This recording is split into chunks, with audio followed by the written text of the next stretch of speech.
Here's something the parts store won't put on the box.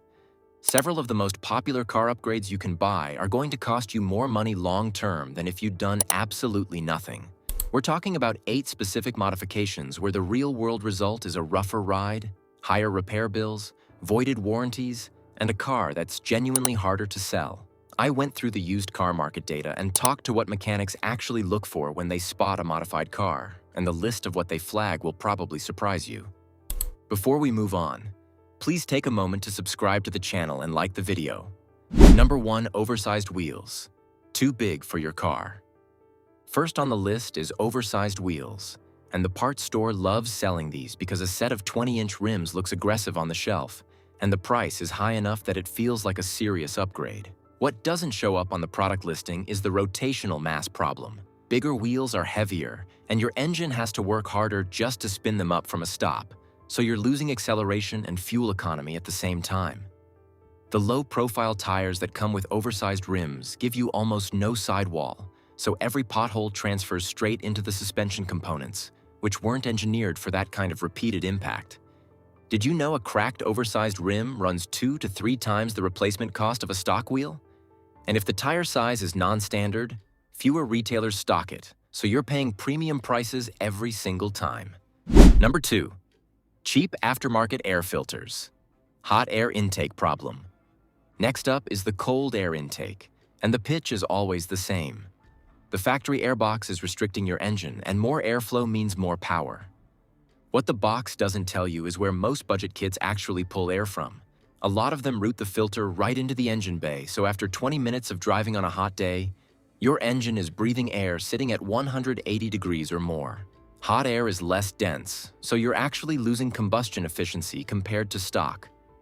The factory airbox pulls from a cool zone near the bumper or wheel well and includes a resonator that keeps the MAF sensor reading accurately.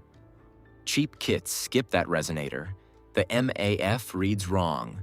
The ECU adjusts fuel trim to compensate, and eventually you've got a check engine light right before an emissions test. You won't believe how small the actual gains are. 0 to 3 horsepower on a dyno, which falls inside the margin of measurement error on most dynamometers. Number 3. Low-quality LED/HID headlight conversions. Aftermarket LED and HID bulb swaps are everywhere online, and the before and after photos look genuinely impressive because that bright white light reads as modern and expensive. The problem is that factory halogen housings are shaped around the geometry of a halogen bulb's filament. So when you drop an LED or HID bulb into a housing that wasn't built for it, the light doesn't focus into a clean beam. It scatters. Some of that scatter goes sideways, some goes up, and a lot of it goes straight into the eyes of oncoming drivers. So you've paid for a brighter bulb and actually reduced your own visibility while blinding everyone else.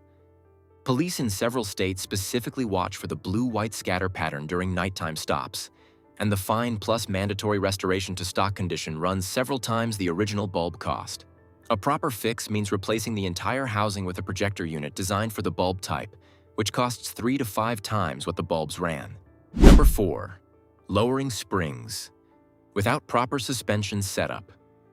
Lowering springs look great in photos, and the marketing isn't even lying when it says a lower center of gravity improves handling. It's just not telling you the full story.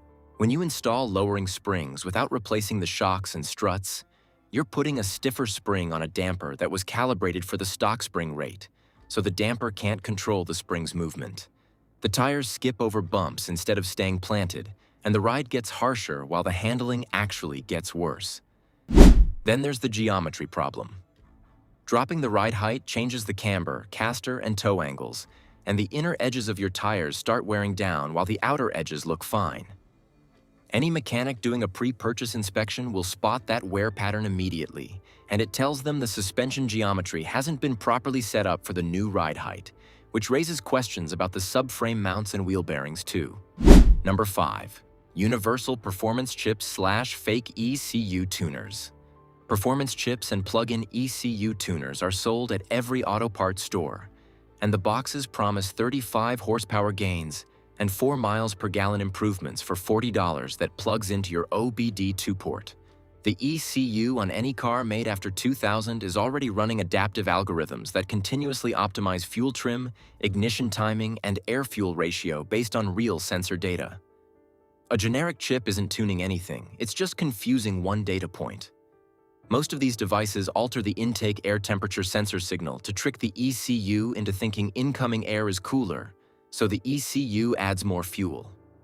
More fuel without more air doesn't make more power. It fouls spark plugs and builds carbon deposits on intake valves. A legitimate ECU tune requires hours on a dyno and costs hundreds of dollars. The $40 chip just adds a red flag in the inspection report and an explanation for why your long-term fuel trim is running outside factory spec. Number 6. Removing the muffler, straight pipe. A muffler delete is loud, and for a lot of people that's genuinely the whole appeal. But the exhaust system on your car isn't just there to manage noise.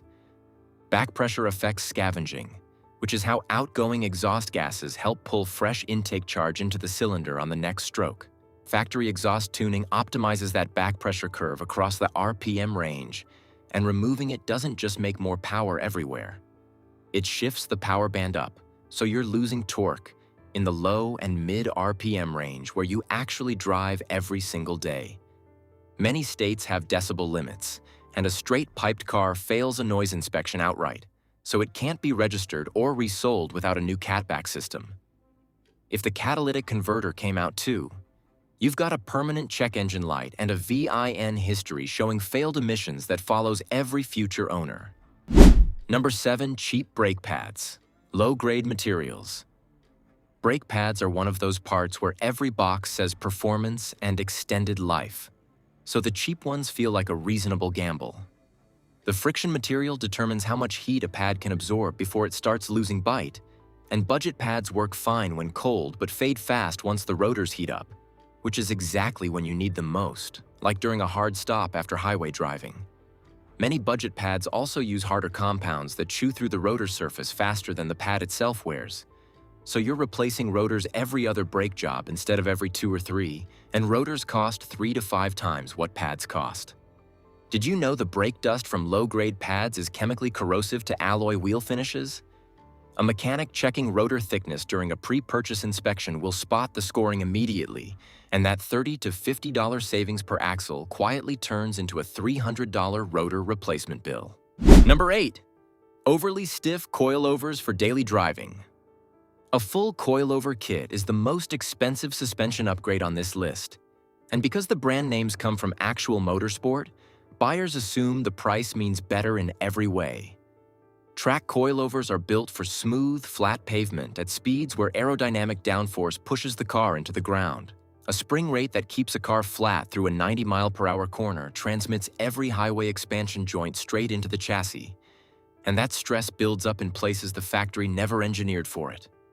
Run track-spec coilovers on normal roads for 2 years, and the subframe mounting points start showing fatigue, bushings crack ahead of schedule, and wheel bearings wear unevenly because the suspension geometry never sits where the bearing preload expects it to.